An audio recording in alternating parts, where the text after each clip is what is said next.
Pope Francis Center nga nagkantidad og 60 million pesos gitukod sa Palo Leyte aron mahimong puloy-anan sa mga senior citizens ug mga orphans. Si Maris Puyo sa report.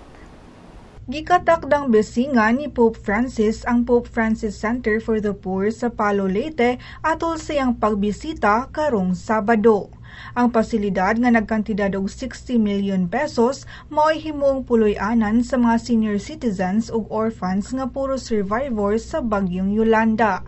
Si Father Chris Arthur Militante sa Archdiocese of Palo nibutyag nga human sa paniudto sa 30 ka mga Yolanda survivors, ang Santo Papa muhatag sa iyang blessing ngadto sa pasilidad sud sa 15 minutos. Mausab kini ang higayon diin makaila nila og maayo si Pope Francis.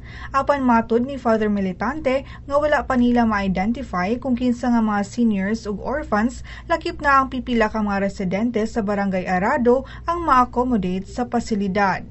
Bisan pa man, iyang gisiguro nga prioridad nila ang mga Yolanda survivors. Ang Pope Francis Center duna sa administrative building, clinic ug dining hall. Ang duha ka sleeping quarters didto makapahiluna og 80 ka mga tawo, diin 40 ka mga individual ang masud matag quarter. Ang mga pasilidad may usa sa upat ka mga lugar nga bisitahon sa Santo Papa sa iyang 6-hour visit sa Leyte. Maris Puyo, Sunstar, Pilipinas.